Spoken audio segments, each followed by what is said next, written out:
ho, ho, ho.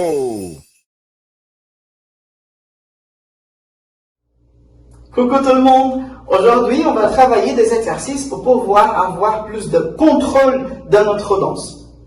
Le premier exercice que je vous propose, c'est de rester avec le pied un peu ouvert, comme ça, le talon collé. Et là, on va essayer d'y aller en haut, dans 4 comptes. 1, 2, 3, 4. Et après, je descends vers le en bas.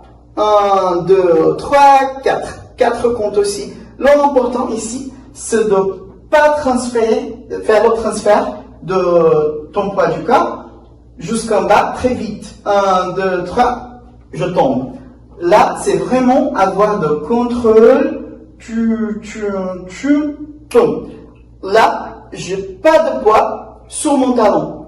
Presque tous mes poids, c'est vers l'avant des pieds. Comme ça, je vais avoir plus de contrôle et après, plus de force. J'ai plus de force pour faire le pas, pour marcher et tout ça qu'on utilise dans la danse. Ok?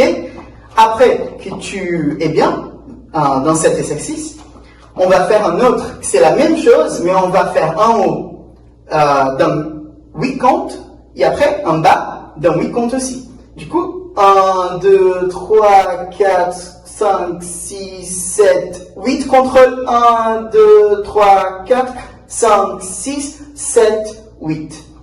La musique la plus lente, c'est plus difficile de faire ça parce que tu as plus de temps pour y aller en haut et plus de temps pour y aller en bas. Du coup, c'est bien de commencer avec une musique un peu plus vite, un peu plus rapide, et après, on descend de BPM pour une musique un peu plus lente. Comme ça, l'entraînement, ça va être plus difficile et tu vas avoir plus de force dans ton pied. Ok? Le deuxième exercice, c'est pour s'entraîner de comment faire le transfert, comment utiliser notre pied de base pour faire le transfert du poids du corps vers l'autre jambe. Parce qu'on voit beaucoup de gens qui font le transfert avec l'énergie de haut du corps. Du coup, je tombe, je descends, l'énergie elle fait comme ça. C'est de mon haut du corps vers ma jambe. Du coup, je tombe vers la jambe que je dois y aller.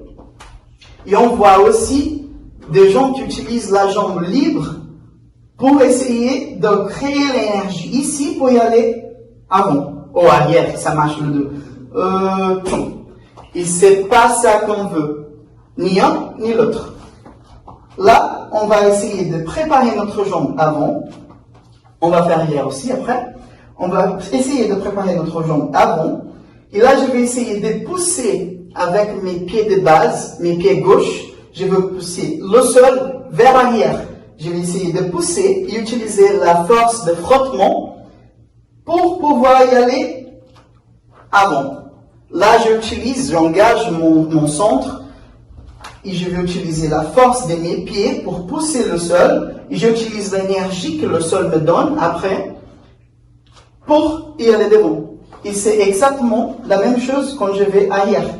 Je vais préparer ma jambe droite, ma jambe libre, arrière, et je vais essayer de pousser le sol, mais cette fois-là, vers l'avant, pour utiliser la force de frottement, l'énergie que le sol fait sur moi vers l'arrière. Je vais pousser le sol vers l'avant, et je fais mon transfert arrière. Comme ça, je ne vais pas tomber, et je ne vais pas utiliser ma jambe libre pour y aller arrière. Je vais vraiment utiliser la force de sol pour pousser ma jambe arrière. Tu peux essayer vers l'avant, essaye beaucoup, essaye arrière, essaye si tu veux faire le plus grand que tu veux faire, tu vas aller plus en bas, et après, j'utilise plus de force, pour pouvoir y aller devant. Même si je vais plus grand, je ne veux pas utiliser ma jambe libre. Plus grand, continue avec la même force. Ok? Merci.